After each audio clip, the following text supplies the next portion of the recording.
ಕೊನೆಗೂ ಉದ್ಯೋಗಾಕಾಂಕ್ಷಿಗಳಿಗೆ ಸಿಹಿ ಸುದ್ದಿಯನ್ನ ಕೊಟ್ಟಿದೆ ರಾಜ್ಯ ಸರ್ಕಾರ.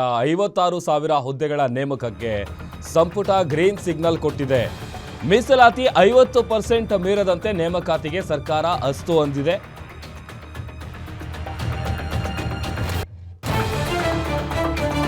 ಮೊನ್ನೆ ವಿದ್ಯಾಕಾಶಿ ಧಾರವಾಡದಲ್ಲಿ ಉದ್ಯೋಗಾಕಾಂಕ್ಷಿಗಳು ನಡೆಸಿದಂತಹ ಪ್ರತಿಭಟನೆ ದೇಶದಲ್ಲಿ ಭಾರೀ ಸದ್ದು ಮಾಡಿತು.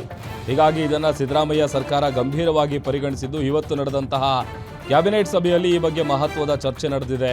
ನೇಮಕಾತಿ ಇರುವಂತಹ ಸಾಧಕ ಬಾಧಕಗಳ ಬಗ್ಗೆ ಚರ್ಚೆಯನ್ನು ನಡೆದಿದ್ದು ಅಂತಿಮವಾಗಿ ಮೀಸಲಾತಿ ಮಿತಿ 50% ಮೀರದಂತೆ ಒಳ ಮೀಸಲಾತಿಯೊಂದಿಗೆ ನೇಮಕಾತಿಗೆ ತೀರ್ಮಾನಿಸಿದೆ ಸರ್ಕಾರ.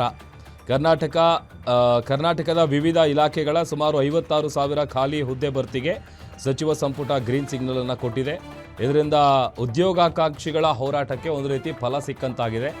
ನೇಮಕಾತಿಗೆ ತಾತ್ಕಾಲಿಕ ಪರಿಹಾರ ಕಂಡುಕೊಂಡಿದೆ ಸರ್ಕಾರ. ಉದ್ಯೋಗಾಕಾಂಕ್ಷಿಗಳ ಹೋರಾಟಕ್ಕೆ ಬಹುದೊಡ್ಡ ಯಶಸ್ಸು ಸಿಕ್ಕಿದೆ. ಸರ್ಕಾರಿ ಹುದ್ದೆಗಳ ಭರ್ತಿಗೆ ಸರ್ಕಾರದಿಂದ ಗ್ರೀನ್ ಸಿಗ್ನಲ್ ದೊರೆತಿದೆ. ಇವತ್ತಿನ ಸಚಿವ ಸಂಪುಟ ಸಭೆಯಲ್ಲಿ ಇದೇ ವಿಚಾರಕ್ಕೆ ಸಂಬಂಧಪಟ್ಟಂತೆ ಮಹತ್ವದ ನಿರ್ಧಾರವನ್ನ ಸರ್ಕಾರ ಕೈಗೊಂಡಿದೆ. ನಿಮ್ಮೂರಿನಿಂದ ವಿಶ್ವ ಮಟ್ಟದವರೆಗೆ ರಾಜಕೀಯ, ಸಿನಿಮಾ, ಸ್ಪೋರ್ಟ್ಸ್ ಯಾವ ಸುದ್ದಿಯೂ ಮಿಸ್ ಆಗಲ್ಲ. ಬರೀ ಸುದ್ದಿಯಷ್ಟೇ ಅಲ್ಲ, ಜೊತೆಯಲ್ಲೇ ಇರುತ್ತೆ ವಿಶ್ಲೇಷಣೆ.